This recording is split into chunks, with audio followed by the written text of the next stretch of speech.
អូណែបងប្អូនអើយច្រើនណាស់វ៉ាវខ្មៅពេញផ្ទៃទឹកតែម្ដងសុទ្ធតែកូនក្អុកបងប្អូនអូយមានណាដែលធ្លាប់អត់ដែលស្គាល់អត់នេះច្រើនមែនតើហ្នឹងហើយភ្លៀងធ្លាក់មកមេធំមកទឹកចាប់ផ្ដើមនៅតាមបន្លាយអញ្ចឹងទៅហើយនៅវាលស្រែអញ្ចឹងទៅហើយកូនក្អុកនឹងចាប់ផ្ដើមញាស់ច្រើនមែនតើហ្នឹងហើយនេះចាំមើលខ្ញុំដើរទៅអាផ្នែកមកខាងទៀតបងប្អូនមានកាន់តែច្រើនជាងនឹងទៀតហើយពិសេសមែនតើហ្នឹងហើយបើសិនជាយើងរុំវាពាត់វា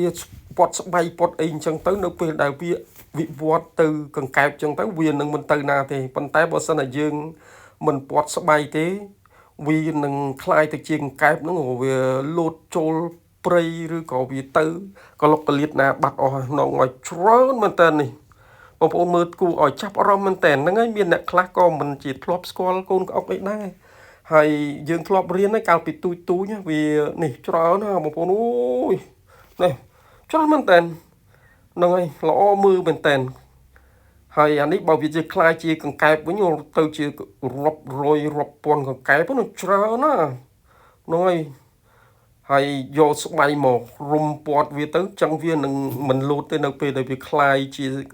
កូនកង្កែបហើយនឹងคลายជាកង្កែបទៅអូល្អមែនតើបងប្អូនអូច្រើនបាទច្រើនមែនតើហ្នឹងហើយល្អមើលមួយយ៉ាងដែរហ្នឹងហើយ